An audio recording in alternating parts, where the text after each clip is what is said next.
Very good morning to all of you.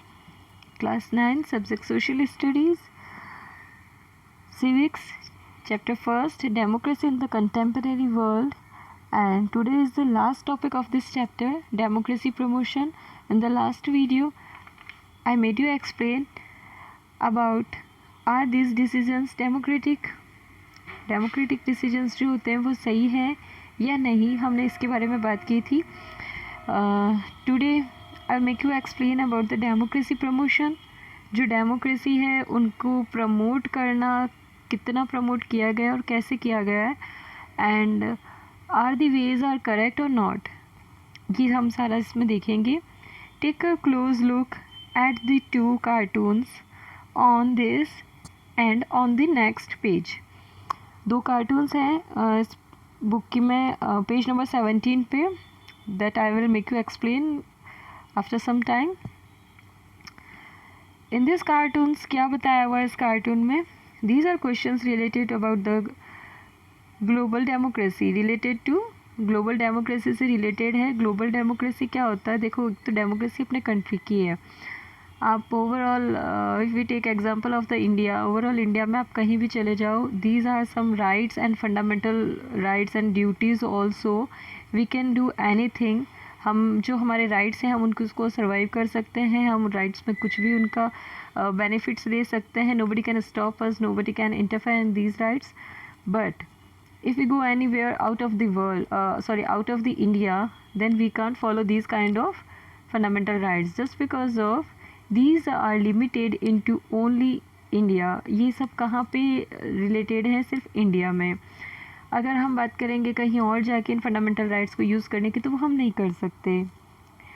So democracy है global democracy. अगर आप world level पे भी अगर कुछ राइट्स हमको मिले हुए होते तो हम उनका बेनिफिट लेते. That is called the global democracy. But global democracy क्या होती है कि एक कंट्री दूसरे कंट्री के साथ बिल्कुल वैसा ही बिहेव करे जैसे एक सिटीज़न दूसरे सिटीज़न के साथ करता है. But that is not possible. ये इतना पॉसिबल नहीं है, इतना ईजी नहीं है, क्योंकि यहाँ क्या होता है, देखो, एक डेमोक्रेसी का मतलब होता है एक पर्टिकुलर लिमिटेड जो आपको फ्रीडम मिली हुई है, लिबर्टी मिली हुई है, उसका यूटिलाइजेशन करना. ठीक है, और ऐसा सब जगह पे नहीं होता. तो इसके लिए ज़रूरी क्या है कि एक कंट्री दूसरे कंट्री के साथ में वैसा ही बिहेव करे जैसे एक सिटीज़न दूसरे सिटीज़न के साथ में करता है. बट ऐसा है नहीं. एक्चुअली जो पावरफुल कंट्रीज़ होती है वो इतने एम्बिशियस होती है कि वो दूसरी कंट्रीज़ को क्या करती है, ऑक्यूपाइड करने की कोशिश करती है. जिससे रीज़न क्या होता है? जिससे रीज़न ये होता है कि वो उस कंट्री के ऊपर अपना कैप्चरिंग करने की कोशिश करती है, जिससे वो अपना जियोग्राफिकल स्ट्रक्चर जो है वो उसको एक्सपेंड कर सके और अपनी पावर्स को बढ़ा सके, और वर्ल्ड लेवल पे खुद का एक जो एग्ज़ाम्पल होता है, एक सिंबॉलिक बना सके, खुद को एस्टेब्लिश कर सके खुद को एज अ लार्जर कंट्री. सो हम एग्ज़ाम्पल देखेंगे इसमें, ब्रिटेन के बारे में देखेंगे और अमेरिका के देखेंगे, क्योंकि ये ही दो ऐसी एम्बिशियस कंट्रीज़ रही हैं जिन्होंने पूरे वर्ल्ड पे कैप्चरिंग करने का एफ़र्ट किया. और ब्रिटेन तो काफ़ी हद तक सक्सेस भी रहा था. जितना ब्रिटेन ने सब जगह पे राज किया उतना अभी तक किसी ने भी नहीं किया. इवन यूएस ने भी नहीं किया है. यूएस खुद ब्रिटेन के अंडर में रह चुका है. सो पिक्चर के बारे में बात हो रही थी कि कौन सी पिक्चर हमें देखनी है. तो in this picture you can see there are two persons, one is Iraq and second is the USA. यहाँ दो पर्सनस है, एक इराक है एक यूएसए है. And Iraq is giving democracy to the US. अब यहाँ क्या कर रहा है, ये डेमोक्रेसी जो है वो किसको दे रहा है? इराक दे रहा है अमेरिका को. और यूएस को ये डेमोक्रेसी किस सिचुएशन में दे रहा है? यूएस को ये डेमोक्रेसी दे रहा है, आपने देखा होगा बिल्कुल कैक्टस लगा हुआ है, कांटों से भरा हुआ है ये पूरा. ऐसे डेमोक्रेसी का मीनिंग क्या होता है? This is just showing the actual condition and situation of the democracy in the Iraq. Iraq जो डेमोक्रेसी उसको दे रहा है वो दे रहा है पूरी कांटों से भरी हुई. अगर यूएस उसको हाथ में भी लेता है तो इसके लिए क्या होगा? यूएस को बहुत नुकसान ही होगा. ठीक है, और उसके लिए कोई बेनिफिशियल रहेगा नहीं ये. तो ये लिबर्टी ऑफ स्टैचू इसलिए बनाया हुआ है because of this is a symbolic indicating to the America. Actually होता क्या है कि जैसे ही ये इराक ब्रिटेन से फ्री होता है तो यूएस इस पे अटैक करने की कोशिश करता है। And if you know about the Saddam Hussain also, Saddam Hussain एक डिक्टेटर रह चुका है, एक इतना बड़ा डिक्टेटर रहा हुआ है। जैसे हिटलर था वैसा एग्जैक्टली तो नहीं बोल सकते, लेकिन हाँ बिल्कुल ऐसा ही था। बट सद्दाम की एक क्वालिटी ये भी थी कि सद्दाम अपनी पब्लिक पे, जब तक सद्दाम का राज था, जब तक सद्दाम ने किंगशिप चलाई थी, अपनी मोनार्की रूल रखा था अपना, या डिक्टेटरशिप रखा था, तब तक किसी और कंट्री ने इराक पे हमला करने का, अटैक करने का सोचा भी नहीं था। बट इराक की पब्लिक को इन सारी डिक्टेटरशिप से फ्रीडम दिलाने के लिए ही यूएस ने क्या किया था, US attacked on the Iraq. Now British rule in 1932, 3 decades later, there were a series of coups by military officers. Since 1968, it was ruled by Arab Socialist Baath Party. The Arabic word Baath means Renaissance. Renaissance का meaning होता है पुनर्जागरण करना, मतलब जो चीज़ थी लोगों के अंदर उसको वापस रीएस्टेब्लिश करने की कोशिश करना, रिट्राइव करने की कोशिश करना, रीएक्टिवेट करना। सो ये वर्ड जो है इसका मतलब होता है रिनेसेंस यानी कि पुनर्जागरण। Saddam Hussein a leading Baath party leader, Saddam Hussein क्या था, ऐसी ही पार्टी का एक लीडर था। A leading Baath party played a key role in 1968 coup that Brock the party to power. अब जो पार्टी पावर में आई थी 1968 में, उसी का एक पार्ट था Saddam Hussein. That Brock the party to power, this government abolished traditional Islamic law and gave women the right to vote. अब इन्होंने क्या किया था, ये ऐसी पार्टी बन के आई थी जिसमें देखो इससे पहले जो वुमेन्स थी उनमें उनको इतना राइट्स नहीं था। इवन समवेयर, यहाँ तो इस्लामिक वीमेंस की बात हो रही है, समवेयर तो ऐसा था कि किसी भी रिलीजन से बिलोंग करते हो लेकिन उनको वीमेन को राइट नहीं था। राइट किस चीज़ का नहीं था, फंडामेंटल राइट्स भी नहीं थे, वोट देने का भी राइट नहीं बनता था। So this government abolished traditional Islamic law. इन्होंने क्या किया था, एक जो ट्रेडिशनल इस्लामिक लॉ चल रहा था उसमें चेंजेस करने की कोशिशें की थी। And gave women right to vote, उन्होंने वीमेन को हक दिया था, किस चीज़ का राइट दिया था, वोट देने का। एंड सेवरल फ्रीडम्स भी, कुछ ऐसी छोटी मोटी फ्रीडम्स होती है ना, उसको भी दिया था। देखो आज भी कुछ ऐसी कंट्रीज़ है जहाँ पे पर्टिकुलर रिलीजियस कंट्रीज़ हैं वो, और वहाँ पे आज भी कहीं जाने के लिए आपको इतनी फ्रीडम नहीं होती। इंडिया में क्या होता है देखो, if you have to go anywhere, if you want to go anywhere, if you have to purchase और buy something, then you can go out of your home and you can take anything whatever you want.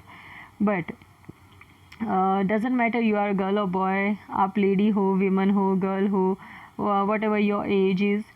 But कुछ ऐसी countries है जहाँ पे आज भी ये क्या है, प्रॉब्लम वाली बात है, एक अकेली लड़की या कोई वीमन, कोई औरत, अकेले लेडी बाहर नहीं निकल सकती।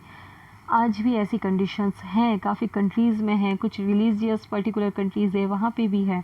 तो ऐसा उस टाइम में क्या था, ऐसी कंडीशंस चल रही थी इराक में, लेकिन सद्दाम हुसैन ने चेंजेस करने की कोशिशें की थी। He was a dictator but अपनी कंट्री के पब्लिक के लिए he was very good person. So after becoming the president of Iraq 1979, जब वो सद्दाम हुसैन प्रेसिडेंट बन गए थे इराक के 1979 के अंदर, तब उन्होंने क्या किया था, इराक में वुमेन्स जो थे उनको कुछ सेवरल फ्रीडम्स, कुछ ज़रूरत फ्रीडम्स जो होती हैं, ज़रूरी होती हैं, नेसेसरी, वो दे दी थी। Saddam ran dictatorial government, suppressed any dissent और ओपोजिशन टू हिज रूल। और उसने क्या कर दिया था, अब वो डिक्टेटरशिप वाले पे चलने लग गया था। जो उसके अगेंस्ट जाता था उसको क्या कर देता था, पनिश कर देता था, और ओपोजिशंस जो भी उसके अगेंस्ट रहते थे उनको। And he was known to have got a number of political opponents killed and persons of ethnic minorities massacred. और उसने क्या किया था, वो काफ़ी जाना जाता था पॉलिटिकली रूल करने के लिए, और उसने क्या किया था, कुछ ऐसे एथनिक माइनॉरिटीज़ जो होती है, मैस्करेड पर्सनस, मैस्करेड का मतलब होता है जो भी उसके खिलाफ जाता था, वो एक पर्सन हो या 10 हो, वो सबको मारने का काम कर देता था, मतलब मार देता था। तो मैस्करे का मीनिंग हो जाता है यहाँ पे मैसेग्रेट का मतलब होता है कांड हो जाना, कांड मतलब कोई बहुत बड़ी घटना हो जाना, ठीक है, घटना भी या दुर्घटना हो जाना जिसमें बहुत ज़्यादा लोगों का एक साथ मारा जाना होता है.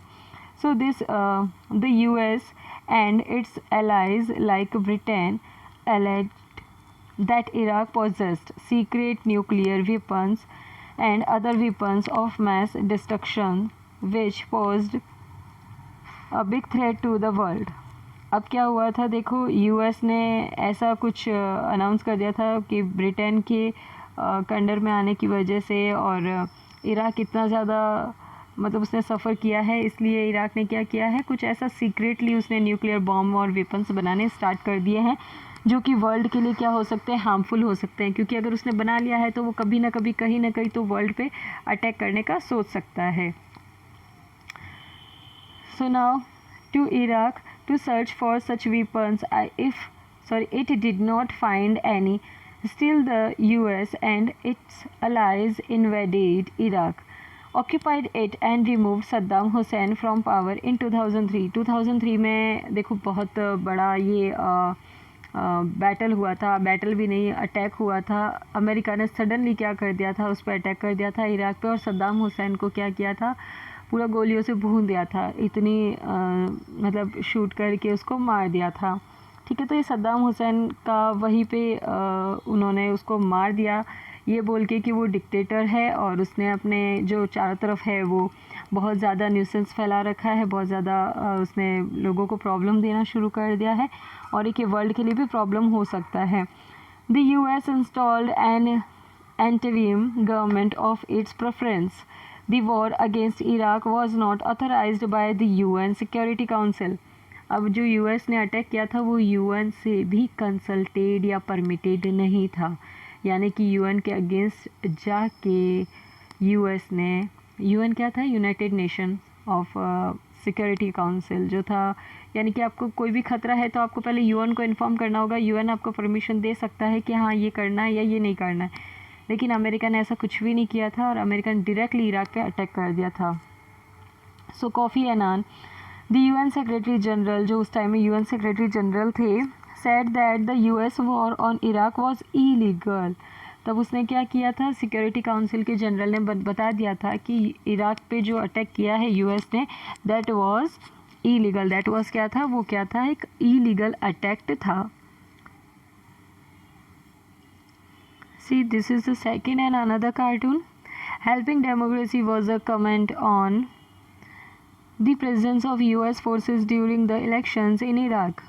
अब इराक में जो इलेक्शंस हुए थे उसको फोर्सफुली करवा रहा है यूएस. आप देख सकते हो इसमें एक सोल्जर बना हुआ है जो क्या कर रहा है, इसको फोर्सफुली इससे वोट कर डलवा रहा है, यानी कि अपने विश के अकॉर्डिंग उसने क्या किया थे, इलेक्शंस करवा दिए थे. So thank you for the watching. I will provide you the question and answers as a PDF. And till then, take care of yourself. We will start a new chapter in the next video. Take care of yourself. Thank you for the watching. If you don't understand anything, then you can ask to me and watch this video again and again.